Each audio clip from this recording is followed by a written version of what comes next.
Good morning, Caitlin. Hopefully this video finds you well.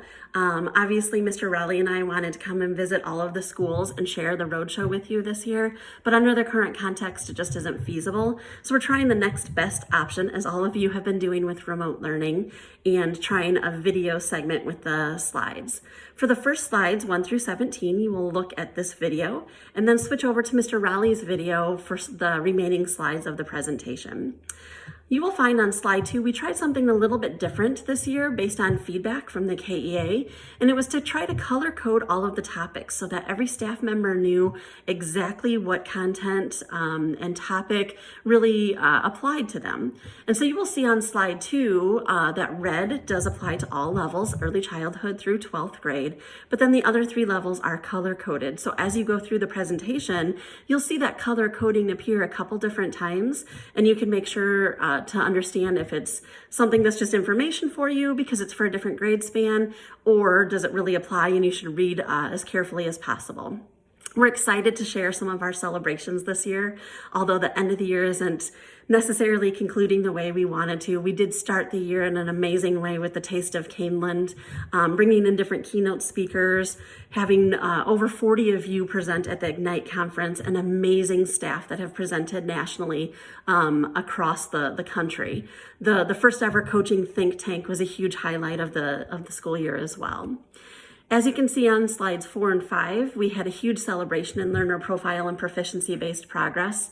The ability for all of you to keep both of those on the forefront, continuing to push students to reflect on learning, as well as know exactly where they are in the learning process and know what comes next, has been a huge success for the district, so thank you. The Caneland Connects on slide 6 is the new strategic plan. It is getting approved this spring and summer and will be rolled out starting next year. We're excited to introduce the plan in its 5 key areas: social emotional learning, one-to-one learning, standards-based grading, proficiency-based progress, and multi-tiered systems of support, which is a little shift from RTI. Hopefully none of those topics you're surprised by, because that's all the work that we have been doing already. We are looking for staff members who have an interest in those specific topics to be part of a commitment team that watches and monitors how that topic is kind of unrolled or rolled out to the staff community and to the students. If you're interested, please look at the Apply Here link on slide 6. The next section is the curriculum review section. We just finished up a curriculum review in math at the 6-12 level and ELA at the K-5 level. We will be adopting that over the course of a couple of years. We are going to the Board of Education for our funding this fall, so we'll have more exact information of what can be funded and afforded in year 1 versus year 2 after that meeting later in April. We are looking still at word study, grammar, and SEL lessons into next year, but have projected materials that we're looking for as well. And so you can see what will be implemented in fall of 20 and fall of 21 at this time on slide 8. We're very excited about the curriculum review process for 2021. You can see the review cycles projected out in 21 through 28 on slide 9. For 21-22, we're looking at continuum-based learning and really focusing on how you can take a unit of study or your current content and put it over into a learning kind of an LDIP continuum through personalized learning and make it a continuum. This review cycle is also for those that have been in a continuum process already, such as K-5 math. That continuum cycle is up for review for materials to support continuum teaching.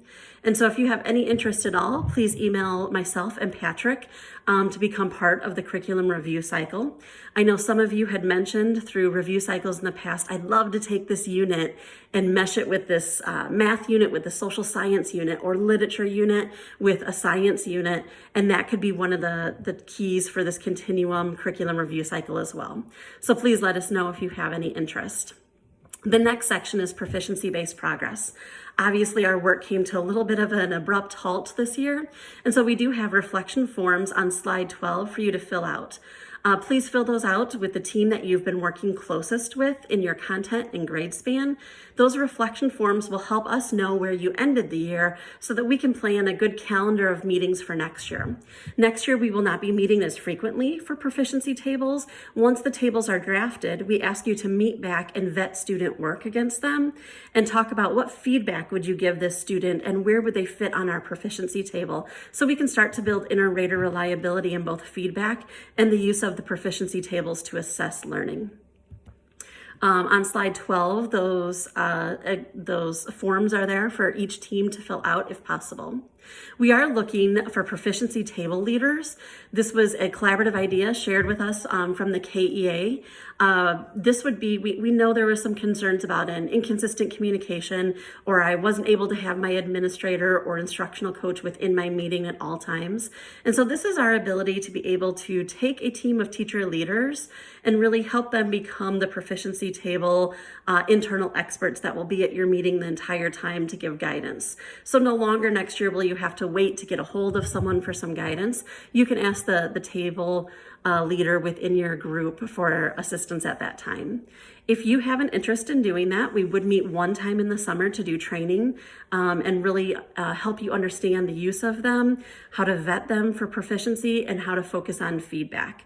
The link for your interest form is on slide 13. Standards-based grading is the last section in this video part. Really on slide 14 shares what are we doing that's the same. We've been doing standards-based grading kindergarten through 12th grade over the course of many years. And so we want to share with you how the expectations are not changing, but what practices we have in place that are staying the exact same on slide 14. Over the course of the next 2 years, the different grade spans will be shifting to a 4-3-2-1-0 no evidence or a 3-2-1-0 no evidence. On slide 15, you can see who is shifting for next year and who will be shifting a year out, as well as the revised and final rating scale definitions. And so be sure to check that out. On slide 16, it is a high school only conversion chart. They are the 1 grade span that will need to convert standards-based grading into letter grades for GPA, transcripts, and so on. That is a conversion chart that many of you I know have already seen, but we wanted to share it for all grade spans to see, as well as to have it as a quick reference for the high school. And then finally, the use of Canvas for standards-based grading I know has been asked many times. Patrick and I are meeting with Canvas over the course of May and into the summer to tell them our expectations and to make sure that they can build something that meets our expectations before we commit to that. They will create kind of a sandbox grading system that is based on the expectations we lay out, and then we will do the trial runs of it prior to saying everyone will be shifting to this platform. If the platform does not work, we will continue to find a platform that does. And so at this point in time, you may absolutely dabble with different platforms for standards-based grading or Canvas, but we are making sure that they can meet every expectations that we lay out for them. At this time, you're gonna turn me off and go and turn on Mr. Raleigh's video and begin learning about one-to-one learning and where we are with that. Don't forget, at the end of the presentation, there is a Google form that allows you to go ahead and submit clarifying questions. After you've read carefully through all the slides, if you still have a clarifying question, absolutely send that to us, and then we will get a Q&A kind of trend document out to the staff based on those questions. We hope you have a fabulous end of the school year. We both wish we could really see you in person soon at the end of the year, and keep working your hearts out in remote learning. We cannot thank you enough.